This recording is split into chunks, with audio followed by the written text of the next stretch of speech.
as you're in the journey and you're walking the path and you're looking at life and you're facing the new challenges, which may not even be suffering, the new challenges might be love, a relationship, children, a family, money, success, joy, happiness. Like that might be the new level. And then the devil in that is you in the mirror of being like, how am I living? So at the end of the day, again, it's subjective to where personally I am in my life, but ultimately it's about a decision. Yeah, I ain't gonna lie. When you the things that you say, I relate to so much. I started doing something. I don't know if you're familiar with. It's called shadow work, where you address Absolutely. your trauma. And a lot of times, I want to say that during COVID is where my true spiritual awakening happened. And when it happened, I learned so much about myself, but I also realized the way that I was viewing life was based upon my trauma, right? Mhm. I had this victim mentality. Like, I grew up being beat by my mom, beat by my dad, molested by somebody in the family or some weird shit. Like, I dealt with all this shit, but I never wanted to address it. And I thought it was pussy if I said in the forefront, oh yeah, I used to get beat by my dad, or I was molested, so therefore I thought that that made me gay. You know what I'm saying? Like Mhm. people don't Totally. understand that I never even liked men, but I thought because something weird happened to me as a child that it made me gay, and now I was forced to identify as this, right? And that's the thing, is like whenever I thought about speaking about this shit, even when people found out something, like if my mom told somebody that, oh yeah, he got molested as a kid, somebody always made it seem like, oh, I was gay now, or there was Mhm. something wrong with me now, right? And so I would block out all this bullshit through my life, that being molested ended up leading me to having two baby moms and sleeping with all these random women that I regret because now I have a wife, Totally. right? And Yep. then also, being abused made me aggressive to the world. Seeing my mom act the way that she acted in front of me made me accept disrespect in a relationship, to where that Hmm. drove me to a deep depression state, to where I killed myself, bro. You know what I'm saying? And being vulnerable, being able to share this with people and hearing your, like, your version of your truth is so, like, touching, bro, because I feel that a lot of people need to realize that as a man, and I also respect what you said about the fact that a man carries and holds himself in this stature, right? So like everybody acts like a man is supposed to just hide all his secrets and be super aggressive and not be emotional. And no, bro, a real true man, in my opinion of this all, is a man who could speak his truth like this. A man who could look at another man and say, hey, bro, I've been through this shit too, bro. Hmm. I went through all this bullshit, but also a man who holds himself accountable and realizes all the shit that I went through when I was young. I'm going to make sure that the people around me know about it, because it spreads awareness and it can save them or somebody Hmm. they know, to prevent the bullshit that I went through. Does that make sense? So the Yeah. fact that you're able to share that shit, bro, it's so beautiful, bro. Just because you're woke does not mean you have to be super feminine. No, I'm still a man. Hmm. It's peace and love until you come bang on my door at 3 in the morning. Hmm. Then, then you're gonna see that man that everybody thinks that they talk about. Does that make sense? Yeah. Well, it makes a lot of sense. And, I tell my girlfriend a lot. I'm like, don't ever mistake the reality that I choose this kindness, that this like almost this unbelievable brutal human exists inside of me, right? And I mean, and I that's not towards her, by the way. That's just me That's your elaborating and protector. explaining to her the reality that she's always safe with me, right? And as someone who, if people know my story, my mother cut off my right index finger. I was molested by a member of the Mormon church. My Fuck. stepfather was unbelievably abusive, like horror stories. My step grandma was a nightmare. I'm biracial, I'm black and white. My grandma was an old racist white lady from a town in Tennessee you never heard of. I got kicked out of the worst school in America. Like, so there was this thing the year I graduated called the Harris Study, and it looked at this thing called dropout factories. And so it measured the worst schools in America. My school was so bad, they actually ended up closing it down. Like my senior year, kids were getting murdered in the parking lot. Like we were banging, we were doing things, like we were involved, right? And part of it too is there was some luck in there because I ended up in a last chance program and I learned how to like write a resume and like some stuff that really transpired and has helped my life tremendously. But there's always that part of me and it's weird because like I have to suppress it because I have like these hood moments. And then and there's part of me where there's these moments where I'm like, wow, I have done some work because not that long ago, I would have grabbed that person by the throat and choked them to the ground, which has happened a multitude of times. And I'm not proud of that, by the way. I'm just simply stating that that exists. And you have to reconcile that anger. And one of the reasons that the recidivism rate in prison is so high for men, especially men who grew up where we grew up and how we grew up, is that because we don't have a container to have these conversations. And then people look at this and they go, man, why are you airing your dirty laundry? And I'm like, I'm not. What I'm actually doing is I'm having a conversation about the reality of life because on this one hand, you know, you grew up like me and my biggest influences in the world, and this is part of the time frame I grew up in, was 3 6 Mafia, Jay-Z, Memphis Bleak, like these guys, and like what are these guys talking about? Right. What are you putting into a child's ears all day long? A child who has nowhere to turn, by the way. So on this one hand, I've got these guys. I'm super influenced by music, by the way. So on this one hand, I got these guys. On the other hand, I have like Korn and Linkin Park and like Jimmy Eat World and all of that. And so it's like, okay, fuck, these guys are talking about killing themselves half their songs, and these guys are talking about money and hoes. And I'm like, fuck, okay, cool. So where do I exist in the plethora of all this chaotic information while navigating being abandoned, while navigating a learning disability, while navigating like running the streets and my best friends getting murdered? Like it's fucking insane. And then you look at life and you come to this moment where you're like, why is the percentile of men who commit suicide exponentially higher than women to the point that it's almost tenfold? And it's like, oh, because we don't have a space to talk about this because somebody calls you gay or they say you're a Facts. pussy. And you look at this and you go, well, who's really the problem here? Because I think when I look at from the perspective of a man who lives within this journey, I look at this outside world and those who dare cast judgment against me, and I say, I don't care about your opinion about me because I'm going to walk this path. I'm going to have these conversations. I actually, oddly enough, have um, a folder on my phone that is labeled haters. And it is full of hundreds of messages from people over the years who say, I'm not qualified to have this conversation, either because I'm too ghetto, or because I'm tattooed, or because I didn't go to college, or because I didn't graduate high school. And yet, men like you say something like you just said, and I go, fuck you, watch me. And at the end of the day, if you're going to lead, you have to be willing to take the arrows. That's facts. That's 100%. Bro, I agree with it 1,000%. Right. Somebody said to me last year. They said, when you won with God, right? Because God is inside of us, right? So if you won with God and you're following your journey, you're following like really like your life. You know how to operate the avatar. You mastered it at this point, or you're mastering it. You know what moves creates this reaction, right? So what she said is she said, when you're one with God, you know who your enemy is, right?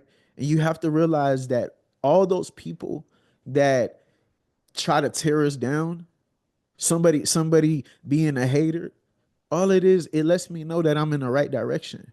I know Mhm. that I'm going in the right direction because you disagree with it. And it's because you are not living your truth. I'm living my fucking truth.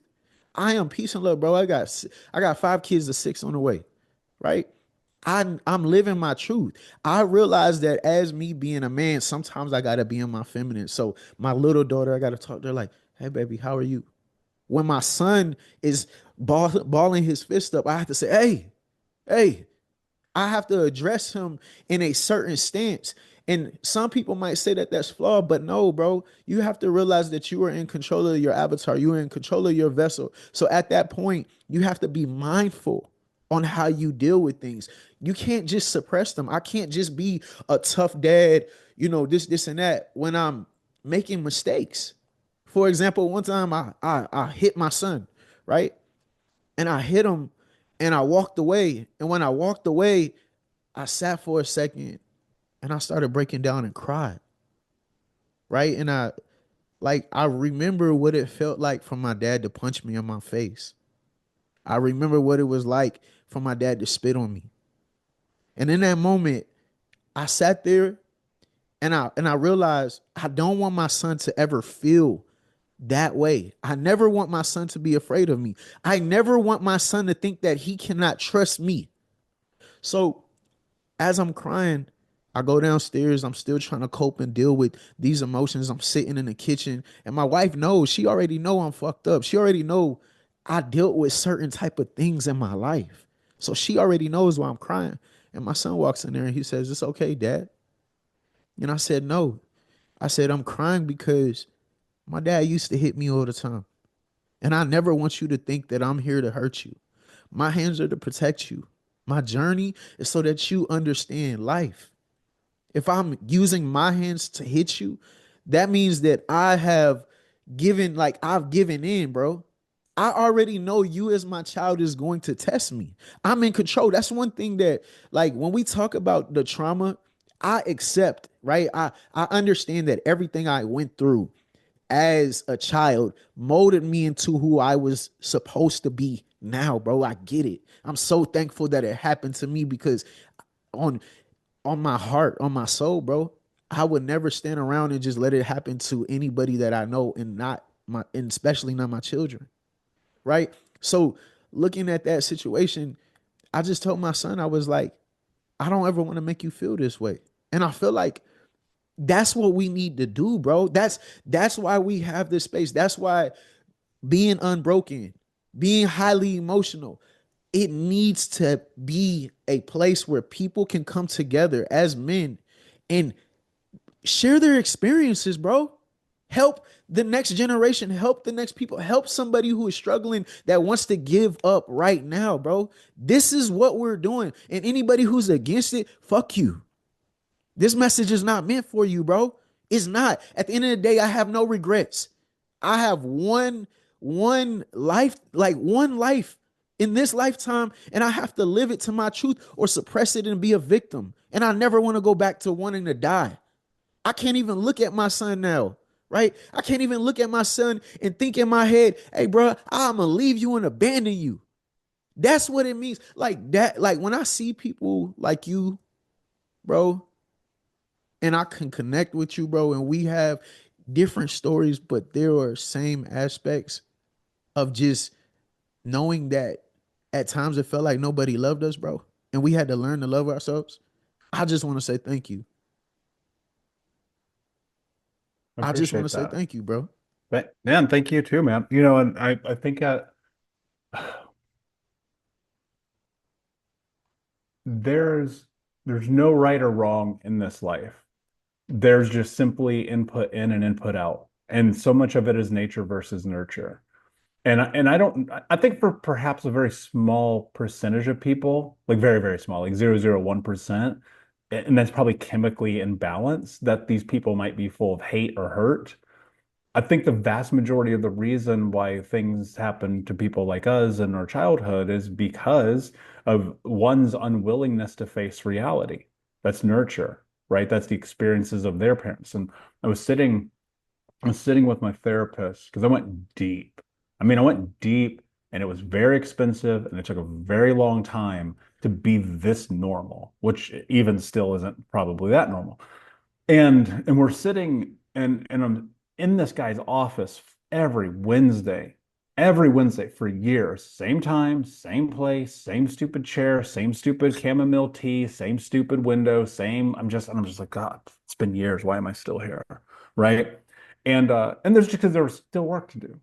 And this one particular day, I look at him, I go, dude, I am so tired of cleaning up other people's messes. Why am I here dealing with this? I loved this man tremendously because he would challenge my narrative, and I'm a man that needs a challenge intellectually more than physically because I'm 6'4", 240. Most people aren't challenging me physically, right? So I need somebody to challenge me intellectually. And we're sitting here, and I'm sitting across from him, and this is a man whose own mother cut his throat. There's a scar under his throat, ear to ear, from his mother cutting his throat when he was a child. And so I was like, okay, he gets it. Right, because I think there's like a relativity to the idea that the person you're sitting across from understands your plight, right? And this is the same thing you just connected to me on, right? And so I'm having this experience sitting across from this man, having really a moment where I'm like, I'm so over this. I've spent literally at this point hundreds of thousands of dollars, more hours than I can count. I've dedicated my life to therapy of all capacities, CBT, NLP, EMDR, ABC, family system, shadow work, inner child work, blah, blah, blah. I'm fucking doing all the things. And so I'm just over it. And I say, I'm so tired of cleaning up other people's trash. And he goes, have you ever wondered about what your mother's childhood was like? And in that moment, like my brain was like, oh my God, you're right. It was an instant connection because my grandmother was a psycho and her husband was a psycho. So what were their childhood like? And then you go down and you're talking about generations of this. And then on my stepfather's side, a direct line and lineage to the slave trade. And you're like, oh my God, what was that like? Right. And so, and then growing up in segregation in the South. And so you add that and you add this whole mentality around the idea that you beat your children worse than the man beats your children and your children survive. So now this is a whole other thing. And so it's like, I'm sitting here in this moment, walking down the path of really unfurling the entire conceptual, not only conceptual ideas, but the realistic ideas of my family that has led me to this moment. And I was like, oh, this is my whole entire existence dating back to the beginning. And in that moment, what it actually did for me, it freed me. It freed me because I realized, wait a second, this isn't just a circumstance. This is an inevitability. And in that moment, I made a declaration. I was like, this ends with me in a deeper level than it already made. Because when I was a kid, I was like, I'm not going to be like this. But it was like, if I'm going to end this, then the thing that I have to do is be a resource to other people. And when I'm in combat, because sometimes it feels like that, when I'm in combat about people have an opinion about what I do, all I simply do is go, thanks, have a great day. And the reality of what that allows me to do, even though there are these times where I want to be like, let me find your address and I'll come to your house and let's have a conversation, right? Because that anger in me, I'm like, I will fly to wherever you are to show you, right? And so it's like, okay, we're not going to do that because you're not an idiot and you don't want to go to prison, so on and so forth. And so I have this moment where I think about these people who want to combat the conversation that we're having, and they say, "Well, how dare you? And who do you think you are? And you have no place to be talking about this." And I go, "Okay, have a great day." The greatest the greatest diffusion to anyone who dares challenge you in what you care to do in the world is simply saying thank you. That's that's it's so beautiful. Like being able to control your reality, because when you can perceive what people are and who they are, you can realize that you can control based upon, like, you can control how people interact within your reality, within you, right? Based upon how you send your energy out to them. So the only way that you can even break into my reality and have this emotional control of me is if I allow you. Yeah. It's my choice, but I want to take a few steps back. understanding that your mom was a child before, it helps, bro. And I realized also, this is another thing that helped me too, was that our parents are still children now because this is their only life that they lived this way, right? So whatever you want to believe as far as incarnating and reincarnation and so on and so forth, what I'm saying is that no matter how old you get, you are still learning life as you progress.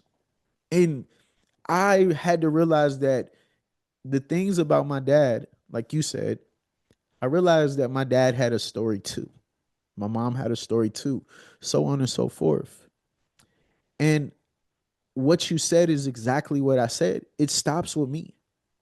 It it's not going to progress. Back to the feminine masculine man, the old masculine man that the world perceived is dying. We're moving into a new age, bro. We're like 30 years from those type of people. We talking about like the people who came from like the slavery type of time. Like we like 30 years away from these people really like not really existing anymore in a sense, right? And so at that perspective, the man now that we're talking about, the one that we're talking about who we are, has to set the tone moving forward. So we have to do this. We have to be who we are, bro. And it's so dope, bro, that this is the tone now that we can say this. And anybody who's like suffering from this stuff, they can align with us and apply it to their life. One thing I have to do now is always hold myself accountable when I fuck up. Even with the gym, bro. When I fuck up, I have to say, hey, I fucked up. I have to take my walk of shame and take my lick. That's everything that it is. Always being accountable, always being disciplined, bro. When you fuck up and you notice it, that's still a form of discipline. To be a masculine man, to be a man does not mean that you're supposed to be perfect, or you never say I'm sorry, or you don't say I fucked up. No, you have to hold yourself accountable. Always strive for greatness. It's just like the four agreements. You have to always do your best. If you are not doing your best in life, and that's why I say, when you allow God to guide you, your intuition, your spirit lets you know directly, this affects me. I shouldn't do this. This makes me feel sad. This makes me feel angry. When you put your priority, yourself, God, at the forefront of your life, then you can be more in control of how these things are affecting you. But not only that, you can always practice living your life out of love. It's an essence of love, and not to say that hate and all these other things are bad, but you follow your spirit, and in a sense, bro, you just always find, how can I say, like the inspiration or the time or the discipline to always try to make sure that you're doing the right thing. You're doing, and like when I say the right thing, I feel like people feel like you have to be so like peaceful, but that's not what it is. It's always just having the mind state to progress, to always be a better version of yourself. Always look at yourself in the mirror and think about the shit that you did yesterday where you fucked up, whatever you're dealing with, and then say, you know what, today I'm not going to do the same thing I did today. I'm going to set the intentions for my day to be a better version of me today. That's why I always try to read a book or try to tap into somebody's podcast, because I know that hearing somebody else's story is going to push me in the direction of making sure that I hold myself accountable by following the structure that I want for myself. So whether it's going to the gym, like I said, I tell everybody all the time, you want to know, there's two things that cured my depression: the gym and meditation. No matter anything else, the gym and Mhm. meditation is not going to church. It wasn't AA meetings. It was none of that for me. It was going to the gym and meditating. So if I can maintain this practice and this pushes me to be the best version of myself, then that's what needs to be at the forefront of my life. Always trying to make sure that I do my fucking best, bro. Mhm. Always doing my best. Mhm. Yeah, and that's really, really, really difficult when you grow up and you're told that you don't matter and you're not important, and then it's reinforced by society. Fucking right. I grew up in the late 80s and early 90s. And when I was at the most formidable times of my years growing up and learning and absorbing the reality of the world, like I'll give you a great example because I think you'll understand what I'm about to say.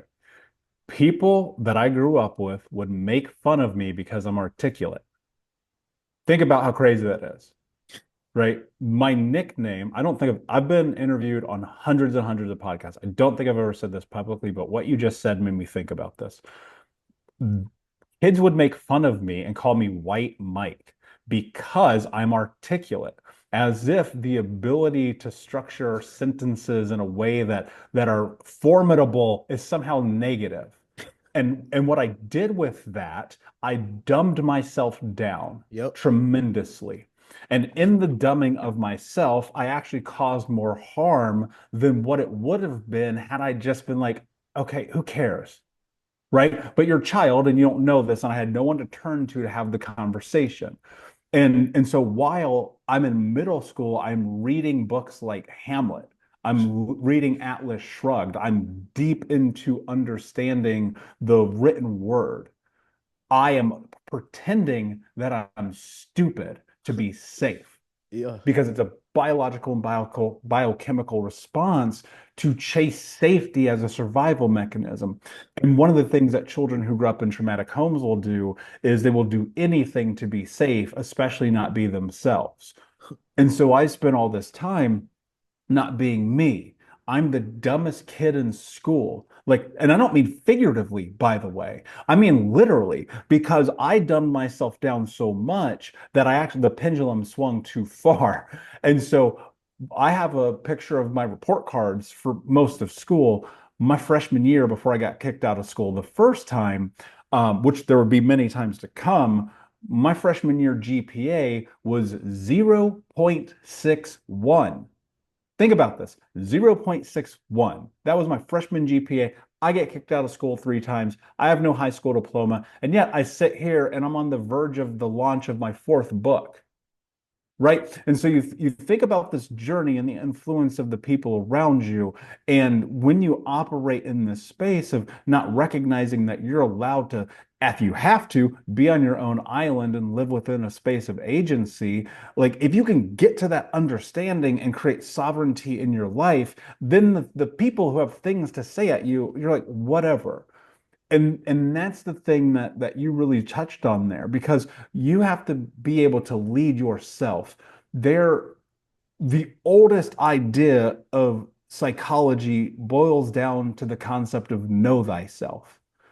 Know thyself is everything, i.e., I need to be disciplined and meditate or I will be depressed, right? Know Yeah. thyself.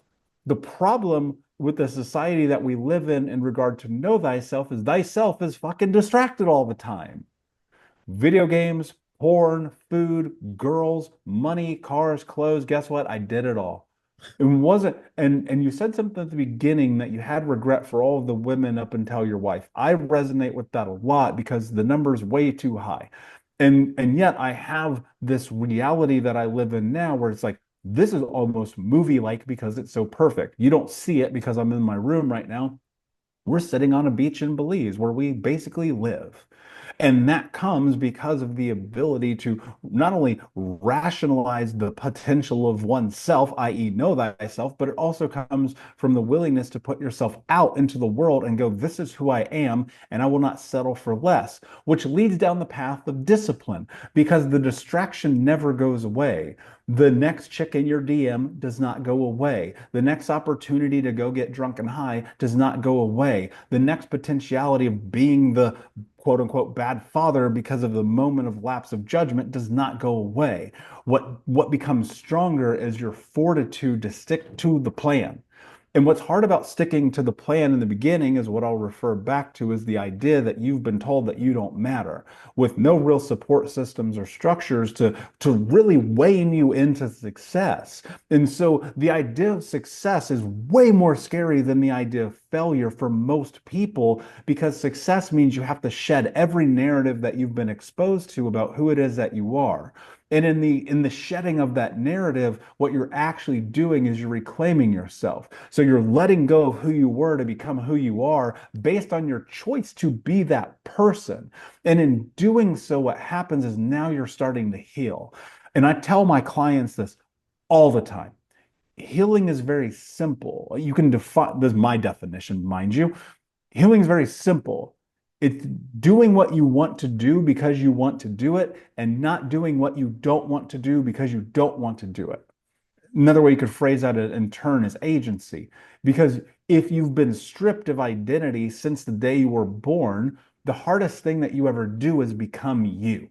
Like the hardest thing I've ever done in my life is become me. And becoming me was so incredibly difficult. And you are having the same difficulty as is every human being on planet Earth. One, because you actually don't know who you are.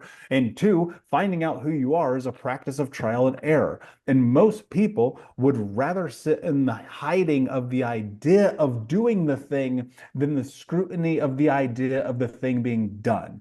And without doing and taking action, you don't discover who you are. So most people, those especially who dare cast judgment, are generally speaking the ones who ain't done shit.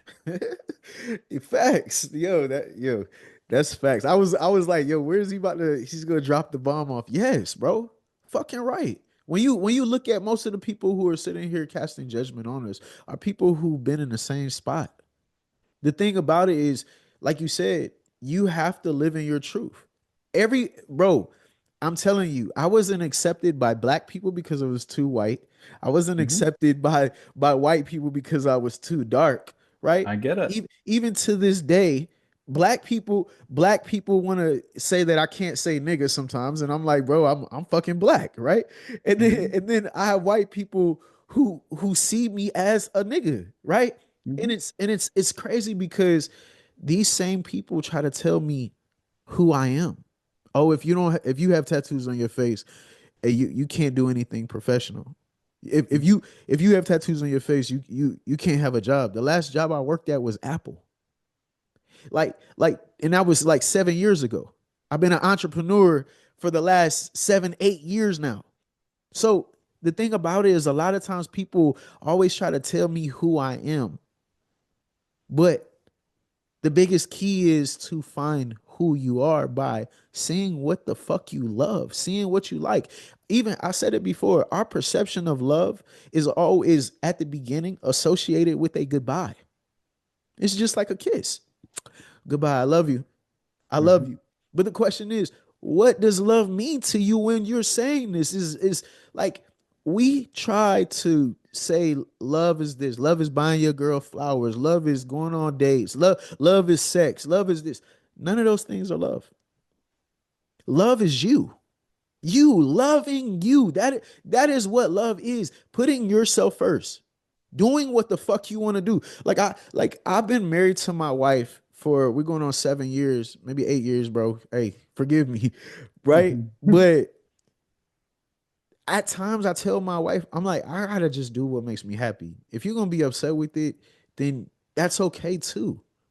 But Mhm. I cannot just move around the world because I'm worried about if you're going to be upset about it. Sometimes I have to do what I feel is the need. Sometimes she might be overstimulated in the house, but I have to say, hey, I need to go walk at the park.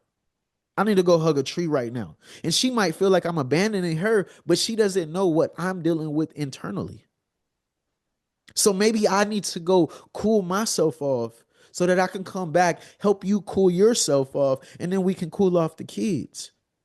That's the thing. Like you have to do what you want to do. Is your fucking life. If I want to tap my face, then I'm going to tap my face. Even back to the word success. Success is based upon what you deem it. Bro, you can either have a house and stay in this one spot for 15 years, 30 years, 75 fucking years, or you can ride in a fucking RV around the world and you sleep in your RV and you live a minimum lifestyle. But both of those are success in somebody's eyes. So success can only be deemed what I say it is. If I spend every day with my children, if I spend every day with my wife, none of us has to go anywhere to do anything. My kids are homeschooled. My wife works from home. I work from home. We do everything here. Is this not a successful life? To me, it is. Because when I was not successful, I was homeless. I was sleeping in a car. But some people might find that successful because I was messing around with all these women. That's perspective. So when you learn how to put yourself first and you make the definition of what a man is, what success means, what unbroken means, right? What spirituality is. When you find the truth in yourself, then you don't have to worry about listening to anything that anyone else has to say. It's okay. Like I'll listen to people. I'll hear some shit, but if it does not apply to my life, I don't need it. I can just let it go. It's not personal. Yeah. And I want to add to that because I think that's what I'm going to say feels apropos to kind of where we started this. When I was talking about the music, right? I define success through the vision of these people who are living this life that's probably actually a life of suffering. Because I don't know, at least in my experience, when chasing drugs and money and cars and clothes and girls did not feel as happy as waking up next to somebody I care about, as happy as building a business, as happy as not getting drunk every day, as happy as taking care of my fitness. And so we have to also be cognizant of the input because I love what you said. I'm a podcast junkie. Obviously, I mean, I've done 800 episodes of my own show. I've been a guest hundreds and hundreds of times. Like podcasts are just really near and dear to me. I am so cautious about the podcasts that I listen to because I want to be very cognizant about the information going in my ears that I'm subconsciously absorbing.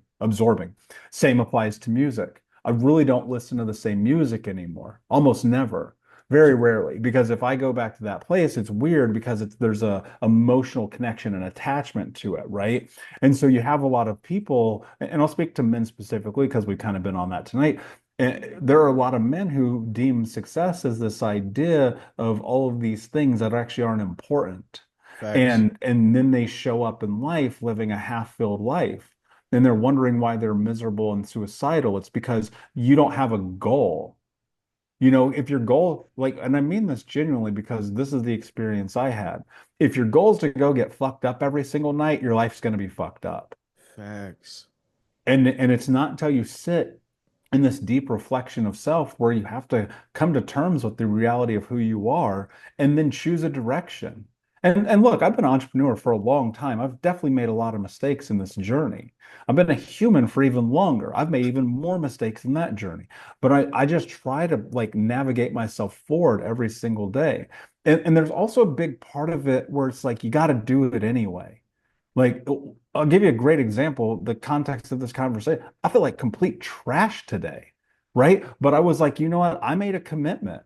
I This man reached out to me. He was like, "Let's do this." I said, "I will come on, show up and do this." And even though I have all the other things that I've got to deal with in my life, and I needed a little bit extra time in bed this morning because it's human shit that happens, you follow through on what you say you're going to do. It's really easy to find excuses. Like they're everywhere. I Yeah. could have just hit you up today and be like, "Hey man, look, I had a hard night of sleep. I woke up. I did not feel great. Let's do this another time." And then I'm like, "Well, what if I die tonight?" And Yeah. this message goes to someone who hears it and their life changes forever. But because I was like, I don't feel good. And let's be contextual about this. If I was super, super sick, I'd be like, dude, we got to reschedule. But Facts. like the reality is you have to challenge yourself to become yourself. And I think that we live in a society, especially now, that for far too long has allowed boys like us to grow up and have no definition for success other than things that actually take from them. And I think if we can have deeper conversations with children who grow up like, and I will continue to reference how we grew up because obviously there's a symbiosis there, but growing up in a hostile environment in one of the worst schools in America with friends who are getting murdered, with abusive drug addict alcoholic parents, with a father that I only ever met one time, with all of the things that ever have been placed in front of me, I will tell you this.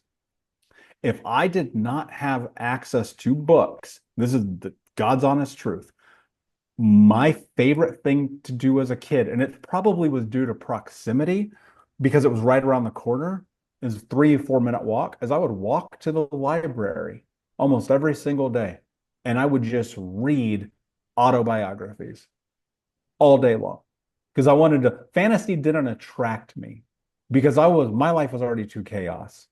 But like reading biographies about human beings who had done amazing things in their life was like such a great seed to get planted at a young age that I didn't understand the power of till I was much later. Because again, shiny object syndrome. Rims and bitches are way more cool than building a business Yeah. when you're 18, right? And Yeah. so you're like, okay, wait a second. What is the message we're delivering to children? Well, as men, it's important for us to first get in alignment with the message we're delivering to ourselves. What are you doing? Where are you going? Why are you going there? And what are you willing to do to get there? Because if you can get that locked in, that's where life becomes different. Because it's not about these superficial things that don't actually matter. Because you have children, I don't, but when I do, I really truly believe I'll be an amazing father because of the ability to kind of like dissect all these things. But I can't imagine a world where my kid's going to grow up listening to Jay-Z, girls, girls, girls. Like I just don't see that happening, right? But at the same token, it's also like I don't want to be so overbearing that they hate me, right? And so like it's this delicate cycle. But when I stand in front of people like you, especially, and I think to myself, man, the journey this man's gone on is phenomenal. I wonder if he gets completely zeroed in on everything that he wants, what his life will turn into. And that's that discipline thing we were talking about earlier. Because I, the reality of the truth of it is life isn't really necessarily about how you feel. It's about what are you willing to do. And that's such a mind game, man. Like it really is such a mind game. Yeah, I agree with you 100%. You said a lot, man. I think that I know that you have to go, but I this conversation can like continue forever, bro. I feel like we have a much bigger conversation. I would love to do this again. Um, Before I let you go, I want to say, bro, I'm thankful for this opportunity. Anybody who is suffering with anything in life, make sure that you tap in with us. Make sure you tap into Michael Unbroken. Make sure that you just find the opportunity or to reach out to us. This is a special place for anyone who is dealing with the things that we dealt with to show you that you can overcome those things. And when you feel like the world is against you, when you feel like the world is on fire, when you feel like you cannot continue, this is what it looks like to continue. I worked in the music industry for 15 years. I am a music artist. I know that everything that you're talking about chasing, I know that it made me feel like shit. I know that it made me not want to continue to live, but somehow, some way, I seen it through, and here I am on the other side of it, walking in my light and showing people that you can overcome this shit. But it takes you to save you. None of these things are gonna work. It doesn't matter if you go to rehab, it doesn't matter if you go to church. None of these things are going to work until it's you. You are the strongest tool in the world. So if you want to be saved, if you want to be done with your suffering, it starts with you saving yourself. So I want to say thank you, brother. I really appreciate this. I would love to do this again. I know you gotta go. Is there anything you want to drop off? Oh yeah, actually I got two things. My fault. Sure. Before I let you go, I ask this for everybody that I have on my podcast platform. Is one, I need a book recommendation and a powerful quote that you can apply to your life, or anybody can apply to their life. Yeah. Um, in the potential guise of being vain, I will not recommend my own books, but they do exist. The book that I will recommend that I think everyone should read is The Alchemist.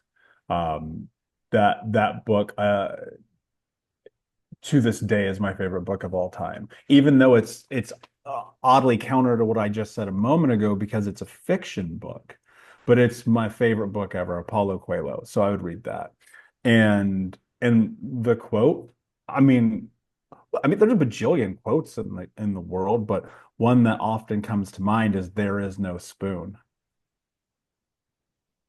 What does that mean? You gotta tell me. You can't just. What does it So mean to you?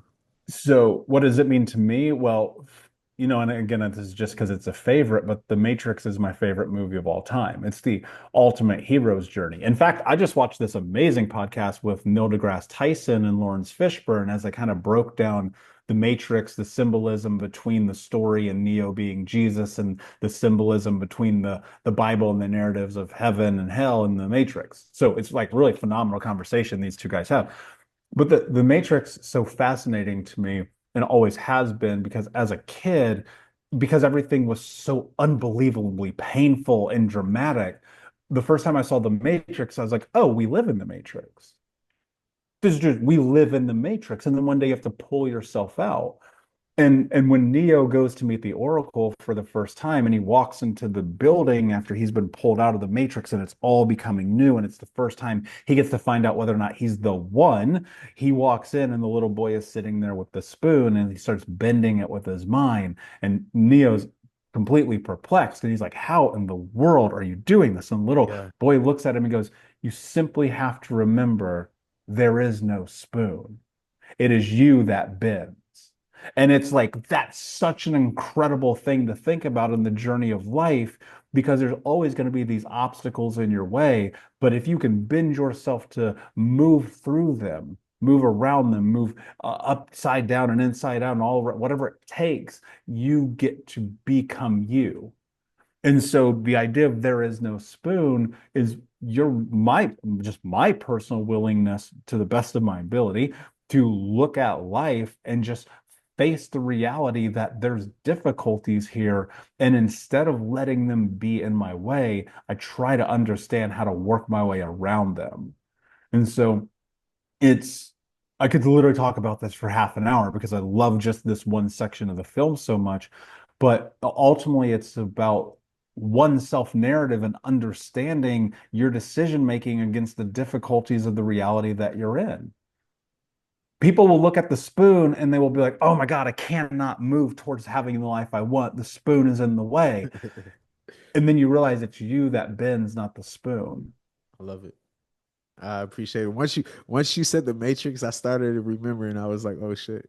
Go I watch it appreciate again. that. Go Yeah, watch it again. It'll blow your freaking mind. I watched it. I watched it like two times in the last like year with my wife because I had to break it down to her. But no, I appreciate that, bro. Yeah. Um, as I said before, anybody who appreciates this podcast, anybody who enjoyed the message, make sure that you hit a like, a subscribe button, share it with your friends, family, and until next time, peace, love, and light. Big Swim.